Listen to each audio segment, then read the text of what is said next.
Doncs, i com hem dit, ens acompanya el Miquel Muntada de la Mítica. Molt bona nit, què tal, Miquel? Hola, què tal? Molt bé, molt bé. D'aquests revivals fantàstics que es fan al centre de Terrassa, que ja vas començar l'any passat, o... Sí, no? Sí. Ja fem un resum una mica del passat 2025. Com van anar aquests revivals, aquests tardeos? Bueno, vesprejos. Vespreig. Perdoneu, vespreig. Sí que, de fet, la paraula va sortir just quan... Em sembla que devia ser febrer o març, quan es va acceptar la paraula. I jo, clar, també posava en tardeo i no, vam canviar. Sí. Doncs, bé, vam començar a setembre de 2024, fent un tardeo més o menys al mes, i bueno, vam fer tota la temporada, diguéssim, i a l'acabar la temporada vam decidir de canviar de local, i res, doncs fins avui fem el mateix, seguim fent més o menys una vegada al mes, a vegades són 3 setmanes, a vegades són 5, vull dir, no, tampoc... I bueno, hem tingut alguns canvis respecte al principi. Per exemple, al principi gairebé sempre venia el Peter Trambòlic, que, bueno, per qüestions logístiques li és molt difícil de venir i estic portant molt... Sí, ara heu canviat de DJs, per dir alguna cosa. Sí, al principi venia molt el Peter i després va començar a venir l'Enric, sabent que el Peter segurament deixaria de venir tan sovint. No, perquè diguem que el Peter viu fora de Terrassa. Sí. I clar, el tema aquest d'aquesta moda, perquè no és únicament aquí a Terrassa, vull dir, realment hi ha una mica una febre d'aquests vesprets de músiques dels 70-80, no?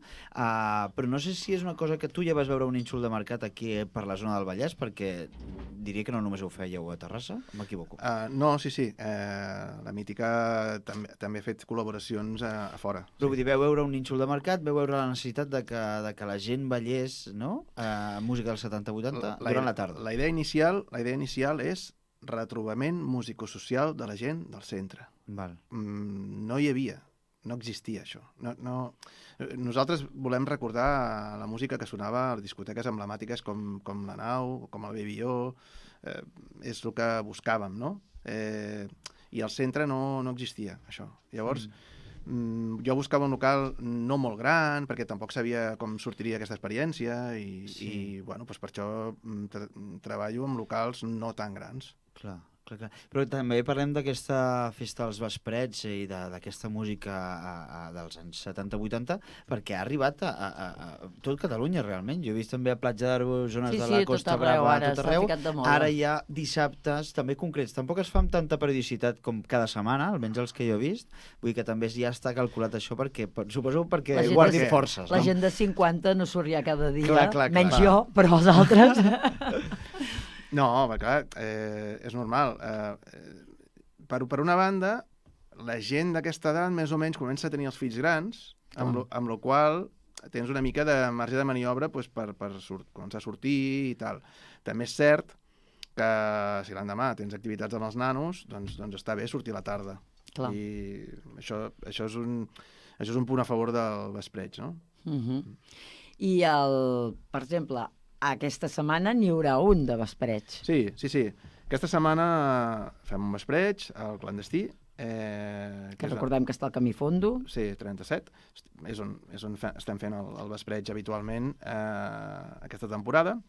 I vindrà el Jordi Bou i el Toni. Aquests dos DJs ja és la tercera vegada que venen. I el Jordi havia punxat al Jardí i a la Nau, la Nau vella, la Nau dels Rivera. Sí, la Nau del carrer Valdric. Sí, però bueno, com que la Nau va tenir dues èpoques, però... de la primera època. I el Toni, entre altres llocs, havia punxat el primer del Fòrum. Aleshores, clar, si us fixeu, sempre busquem aquest tipus de música que arrossega aquest tipus de públic. Al final, és retrobament musicosocial. Al final, tu vas un dia a la Mítica, si ets al centre de Terrassa, de tota la vida, també recordeu que ens ajuntàvem, els cinquantons, no? D'ara, quan érem joves també ens ajuntàvem gent de Matadepera, la Nau, tal, doncs sembla com que ens tornem a trobar tots. Aquesta és la gràcia. Perquè a més ve aquella gent que venien a la nau, vull dir, són els mateixos, És que ara han crescut 30 anyets més. Jo tinc algun amic separat que em diu, ostres, vols dir que puc... Dic, vine, perquè és que segur que coneixeràs algú. És que segur, i realment és així. O sigui, a part de ballar una mica i prendre una copa, socialitzes molt. Clar. I ara l'Estir comentava que, clar, doncs estem parlant de que 30 anys després i segueix anant el mateix tipus de persones, d'ambient, però clar, també us deveu trobar amb persones joves a les que... No. Ah, no? No. Ah, ostres, Zero. pensava que sí. Zero, eh? Zero, perquè està tan clara la publicitat que fem, és que, clar... Però no faríeu el lleig, no els hi... No, cap problema. No, a vegades... Algú que se'ns està escoltant i diu, mira... A vegades ha vingut... Ens hem trobat, pares i fills. Ah, val, clar. I jo sempre de bon rotllo li he preguntat al nano, no? Pots marxar? Dic, no, de bon rotllo.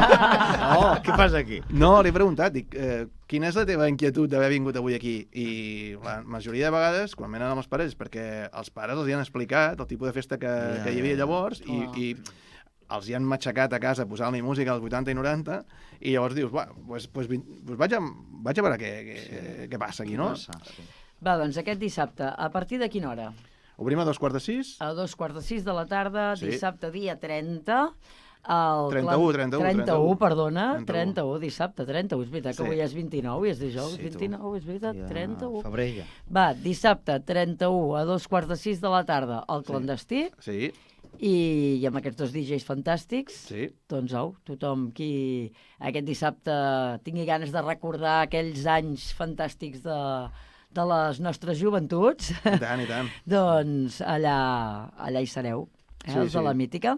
Sí, bueno, és el que estem fent i el que ens agrada fer i de moment així estem. Si la gent vol saber més, quines xarxes socials té que anar a buscar?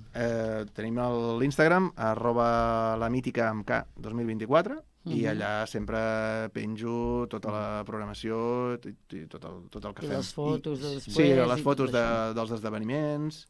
I el Clandestí, que trobo que és una sala molt adequada per aquest tipus de festa, la veritat. Sí, quadra bastant. Mola. Doncs moltes gràcies, Miquel, per acompanyar-nos aquesta nit. A vosaltres. I va, anem aviam la Clàudia Patller, que en carrer de Terrassa ens explica avui.